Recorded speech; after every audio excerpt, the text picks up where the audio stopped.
7 Jurus Ampuh Bebas Hutang, karya Saptuari Sugiarto. Hutang membuat kehinaan di siang hari dan kegelisahan di malam hari. Muhammad Shallallahu Alaihi Wasallam. Dari Aisyah bahwa Rasulullah Shallallahu Alaihi Wasallam sering membaca doa, Ya Allah, aku berlindung kepadamu dari siksa kubur, fitnah kehidupan dan fitnah kematian. Ya Allah, aku berlindung kepadamu dari perbuatan dosa dan hutang. Seseorang bertanya kepada Rasul, kenapa Tuhan banyak meminta perlindungan dari hutang? Rasul menjawab, sesungguhnya seseorang apabila berhutang, dia akan cenderung berkata dusta dan berjanji lalu mengingkarinya. Hadis riwayat Bukhari. Hutang tidak bisa lunas dalam hitungan jam makpus, kecuali hutang 1-2 juta dan kita pas ada uang membayarnya. Yang bikin pusing mayoritas pembaca di sini adalah hutang senilai puluhan juta, ratusan juta, bahkan miliaran. Atau juga yang sebel sampai ke ubun-ubun, kartu kredit tiap bulan dicicil bertahun-tahun tapi gak lunas-lunas. Ya iyalah, sistem bunga berbunga di kartu kredit itulah yang bikin jebakan hutang gak berkesudahan. Langkah-langkah ini saya rangkum dari ceramah Agim, Ustadz Yusuf Mansur, dan juga panduan yang disampaikan Ustadz Samsul Arifin lewat diskusi malam-malam via telepon kepada saya. Yuk kita mulai. Langkah-langkah supaya bebas hutang dunia yang menjerat. Pertama, taubat. Minta ampun sama Allah atas perbuatan kita, apapun kesalahan kita. Ketika kita berdosa, namun tidak merasa berdosa, dan terus cuek bebek, maka ridho Allah tidak akan turun. Dan Allah terus kirimkan kesulitan demi kesulitan yang mencengkram hidup kita. Nabi yang tak berdosa sehari 100 kali istighfar. Barang siapa membiasakan bacaan istighfar, maka Allah akan menjadikan untuknya kelapangan dari setiap kesedihan dan jalan keluar bagi setiap kesempitan. Serta Allah karuniakan rezeki kepadanya dari arah yang tidak disangka-sangka.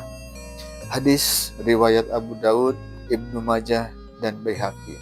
Semua hutang apapun bentuknya bikin hidup sumpek, dada sesek, gairah mendep. Kedua, berajam hutang lunas. Maksudnya adalah bercita-cita dengan sungguh-sungguh hutang lunas, bukan hanya di bibir pengen hutang lunas, tapi besok masih cari hutangan ke sana ke sini. Pada level ini harus berani ngomong, saya kapok berhutang dan berjanji tidak akan berhutang lagi. Tidak akan hutang lagi. Ketiga, menjual aset. Banyak yang menahan hutangnya padahal dia masih punya aset yang bisa dijual dahulu untuk menutup sebagian atau malah seluruh hutangnya. Hutang mobil sampai nunggak bayar tapi terlalu sayang sama mobilnya. Kalau dijual apa kata dunia?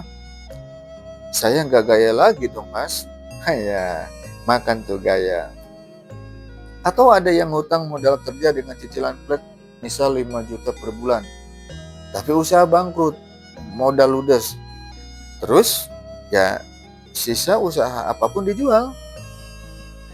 Barang-barang apapun yang bisa jadi duit lepaskan untuk mengurangi beban hutang. Termasuk menjual barang-barang pribadi yang tidak ada hubungannya dengan usaha itu. Keempat, mencicil lebih banyak. Banyak yang punya hutang, tapi juga punya penghasilan tetap tiap bulan. Kuncinya menunda semua kesenangan.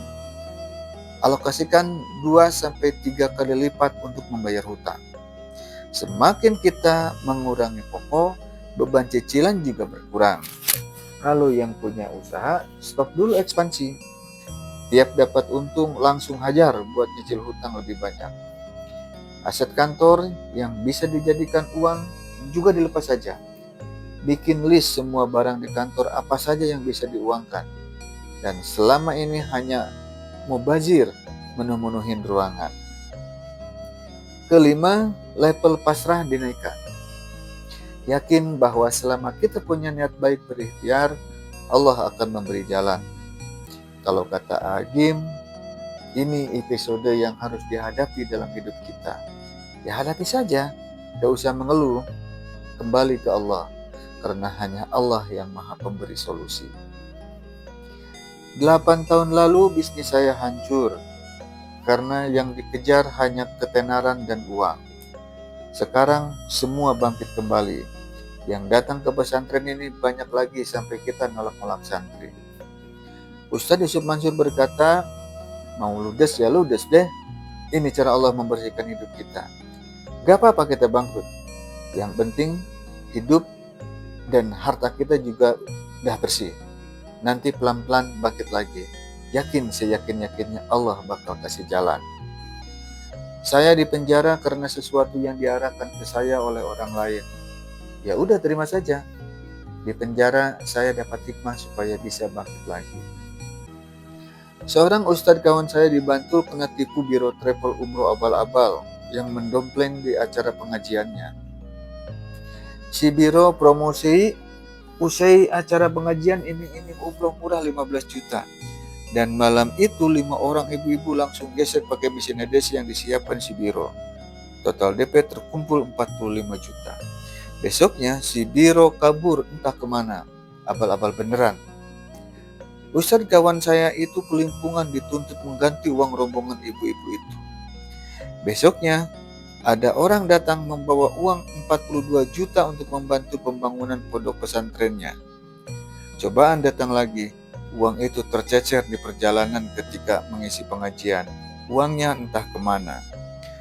Pusing, puyeng, dihantam 2 masalah berurutan. Satu-satunya tempat mengadu ya hanya kepada Allah. Kita ngadu kepada manusia juga belum tentu dia ngasih solusinya.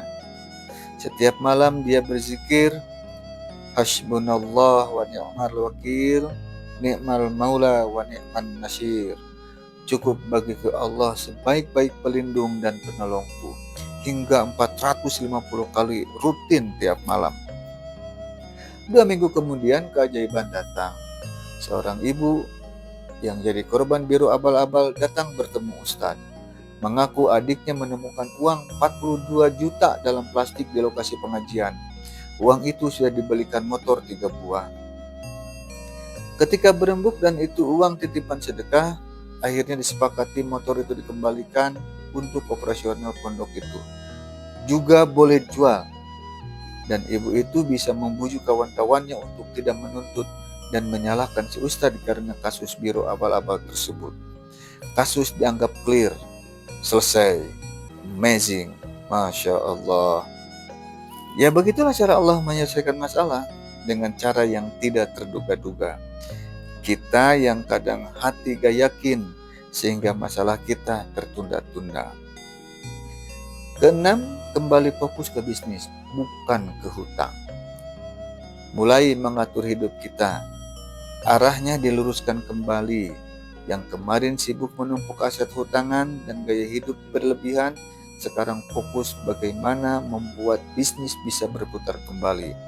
Kerja keras lagi, pantang hutang lagi. Sampai menunggu momentum hutang kita lunas dengan perjuangan karena cita-cita sudah diluruskan. Ketujuh, sedekah dan doa ibu. Dalam kondisi apapun sedekah tidak boleh berhenti. Bantu urusan orang lain agar urusan kita juga dibantu oleh Allah. Jangan lupa minta doa dari ibu atau ayah kita. Mereka yang sejak kecil merawat kita, doa mereka membuka pintu-pintu keberkahan dalam hidup kita. Ustadz Syamsul Arifin yang punya gerakan pengusaha tanpa riba sering banget mengirimkan capture chat dengan anggotanya kepada saya.